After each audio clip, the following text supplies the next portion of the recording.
for them. Mm.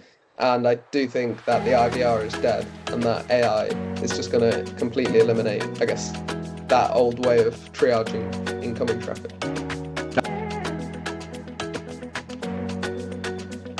Hi everyone, and welcome to another edition of the CCAS update and our Discovering Disruptors series.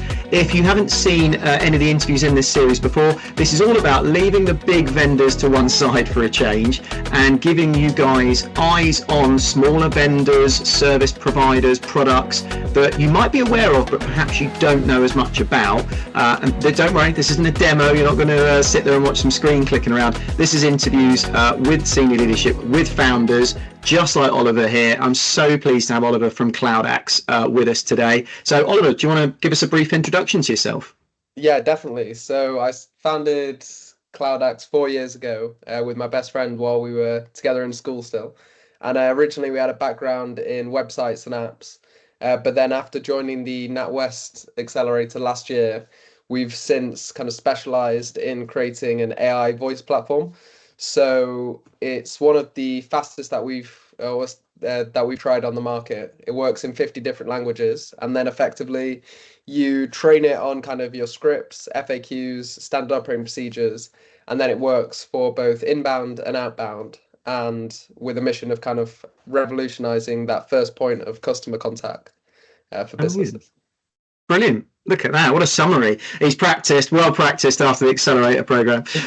So, yeah, I mean, this series then is about discovering disruptors in the CCaaS and CX markets. You've given us there an insight into CloudAX and perhaps what the mission is and what it does. But what do you think makes CloudAX stand out as a disruptor when you compare it to your larger vendor competition, shall we say? Yeah, I mean, I guess we developed the platform with flexibility in mind. And so Okay. one thing that we found when we've been working with kind of some larger clients is the fact that throughout the sales cycle, they loved that every time they gave us kind of feedback, it had already been implemented. So I'd Mm-hmm. say what you get with, I guess, working with smaller disruptors is that they're a lot more agile and will kind of tailor the platform to your needs as opposed to being like, this is the out-of-box solution, here's how it's done. Instead, we like to, I guess, work back from the clients and the problems that they're facing to then tailor the platform for their solutions as opposed to the other way around. Yeah, so responsiveness as well. And that's something that, yeah, all of the smaller vendors and service providers that I'm talking to, they try and pride themselves on is that closeness of relationship, that quality of account or client management, if you like. And as you say, that agility, that adaptability as well. And I know from our conversations in the past, you and the team are absolutely capable of that as well. So where's the platform at currently then in terms of functionality and what's then on the roadmap? What can people be looking forward to?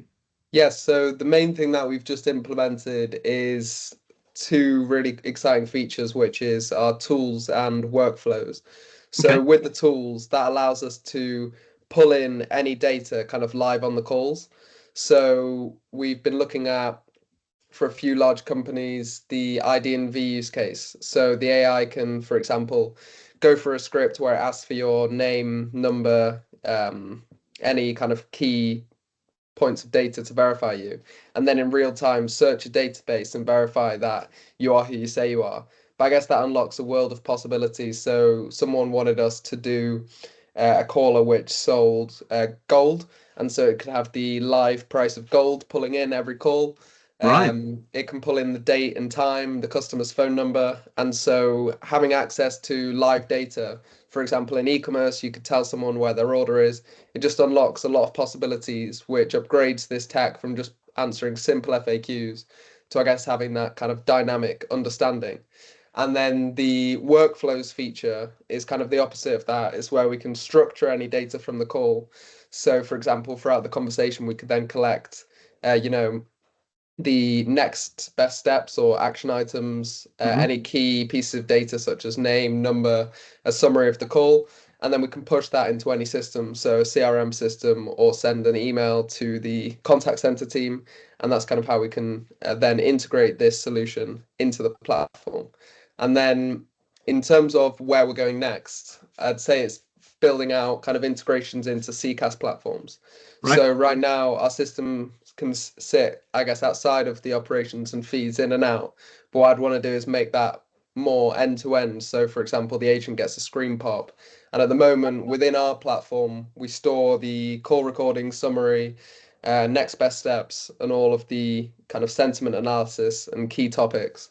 But I'd then want to look at how we push that into CCaaS platforms to make it more of, I guess, an end to end journey within one system.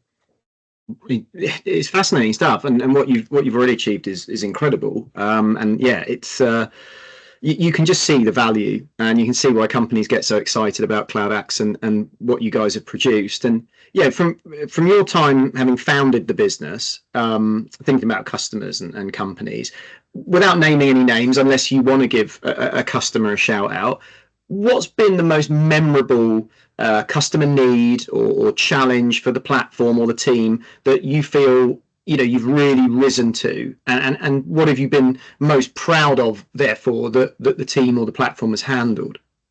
Yeah, I mean, I'd say the most proud one is with a emergency property management company, because I Okay. guess it provides value to customers when I guess they need it most. You've Mm, got a broken boiler or your heating's gone off. And mm, so being able to allow them to offer a 24/7 service where all calls answered instantly, kind of 24/7, 365, especially for that specific use case. Um, it's worked really well. And then the biggest challenge is, I guess we're looking at deployment at the moment, which we've just started working on. They want to do 20,000 calls a day. right. So it's large volumes, but that's been really exciting to kind of work on that and get it right and really test the platform in terms of, I guess, scale. Yeah. Always sounds like you've got interesting, different challenges on the go. Yeah, always. I mean, I guess that is the nature of business, that there's always something new to work on and exciting Very to work on. true. Very true. And I know obviously that AI is the heart of CloudAX as a product and what you guys do, but no CX interview goes through its course without AI being mentioned. So when you're talking to customers or potential customers about the real world benefits, what's actually deployable, because this is a real debate at the moment, isn't it? There's companies that sell AI as being able to do everything, but the actual reality, the actual real world benefits delivered either to agents or to customers or to the business are often not aligned with what salespeople are telling them. But what do you see as the real benefits of AI from a CloudAX point of view at the moment? Yeah, I mean, I guess what we've developed is kind of human-like AI voice. And so for me, I don't think anyone should look at, like you said, AI doing absolutely everything. I think it's about how it integrates with human teams. And so the benefits that kind of an AI voice can offer is it depends on the use case, but I guess inbound or outbound. If we Mm, look at inbound first, it's being able to provide an instant point of contact, no matter what time the customer calls. And mm, therefore, you eliminate hold times. You can kind of rewrite the script in terms of how people are contacted. So with our system, you can schedule like a callback, and then the customer won't have to wait and hold. And I guess that rewrites kind of that first point of contact. It works in 50 languages. So obviously, in terms of accessibility, that's huge in terms of what you can offer your customer base. And then the idea is that I guess some of the FAQs and uh, use cases would be able to deflect some of the calls mm, from the contact center, allowing their first call resolution as fast as possible. But then the calls that do go through, at least they've got the agent's got a summary of what's been said and some of those mm, key pieces of data collected already, so that they can get straight into, I guess, building doing the important human to human conversation. And then in terms of outbound, I'd say it just allows you to firstly be proactive. So you can set up with our platform kind of workflows. So for example, every time, I don't know, someone filled out a form on your website, you could call them back within the first minute. And that kind of proactive customer contact, I think, is really exciting how you can fit it into kind of actions. mm. And just in terms of like a customer journey, it's kind of exciting having, a call within the first minute. Even if it is automated, you'll feel like you're kind of constantly being looked after, I guess. And then in terms of if you're doing outbound campaigns, I guess it allows you to do a lot of the heavy lifting and then lets the humans move kind of up the value chain or back Yep. a step where they can then deal with any qualified opportunities or any leads that have been qualified, then they get kind of passed off or hotkeyed to the human team. So I guess it just lets people be more efficient and, in my opinion, do the more valuable tasks instead. Yeah, and that then speaks to employee engagement. And then, from my perspective as a recruiter, I'm thinking about how do you reduce attrition in the contact center? Well, by upskilling your agents, giving them more valuable, to use your language, work there, and more challenging tasks that are going to require them to really switch on and think, and taking away and deflecting the FAQs and the more mundane work. And that then is really that partnership between human and AI, isn't it? That I think we're starting to see more and more messaging around, rather than just the straight replacement, which, if you're saying 24/7, 365, 50 languages, some people would say, oh, well, you don't then need follow the sun call centers. Maybe you're not offshoring things to get different languages, but actually it is about then partnering with a human as well. So it's actually creating opportunities and ensuring those jobs are actually even more valuable to the business. And I think that's an important message. If you're dealing with business owners that maybe aren't thinking about just trying to cut several thousand heads in one fell sweep. Yeah, I mean, I think people will always want, well, certain people will, for example, just want their inquiry solved as fast as possible and will think it's cool to be able to speak to a robot.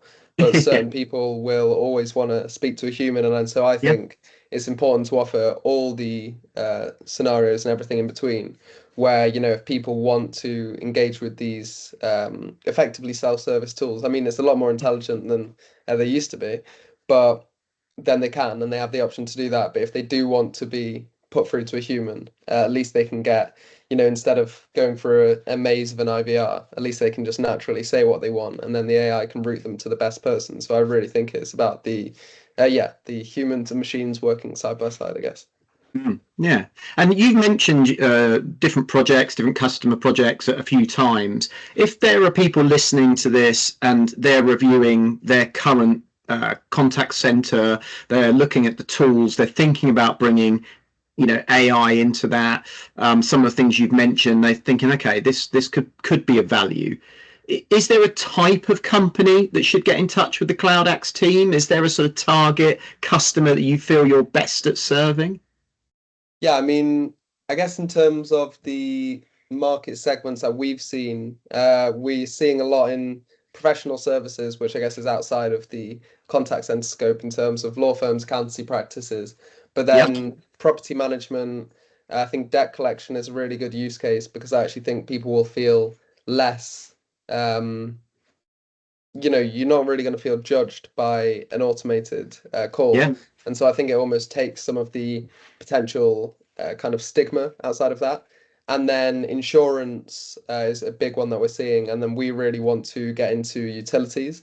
But I'd just Right. say, I guess if you've got an IVR system, I'd love to show you our platform because I certainly know as a customer that I'd much rather speak to kind of an intelligent system, which can, I guess, best route the calls. And so I think at the moment we're talking with quite a few large businesses who have really complicated IVRs, and I've obviously tested them from the side of a kind of customer just to best understand how I can develop the solutions for them. Mm. And I do think that the IVR is dead and that AI is just going to completely eliminate, I guess, that old way of triaging incoming traffic.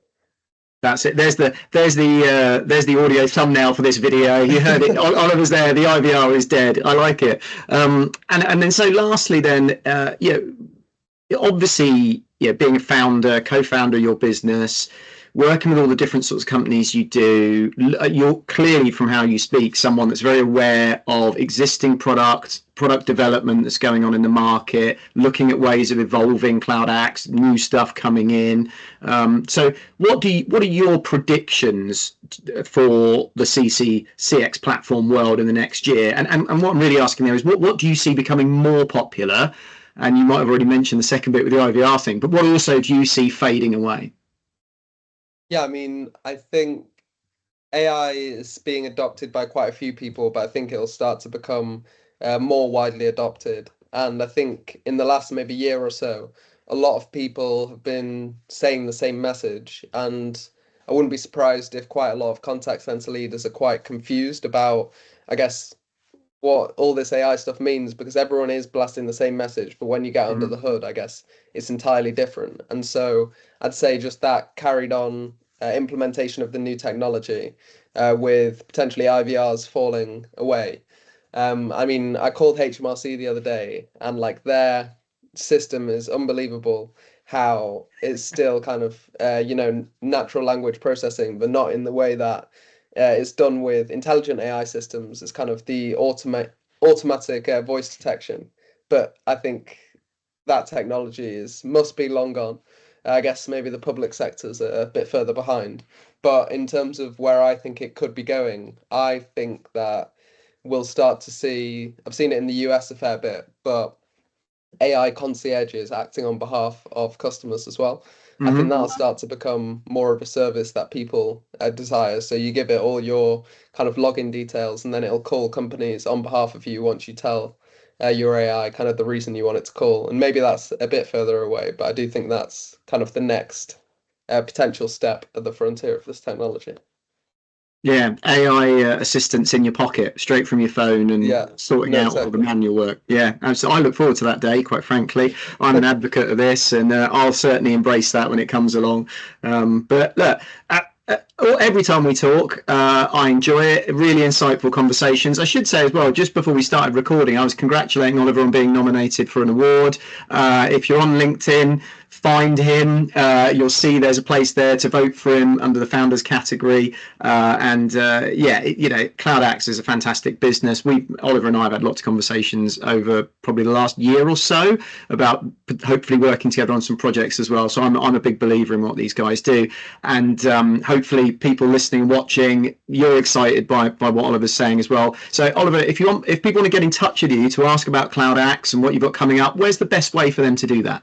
LinkedIn probably. I think it's Olly Hobson, Olly.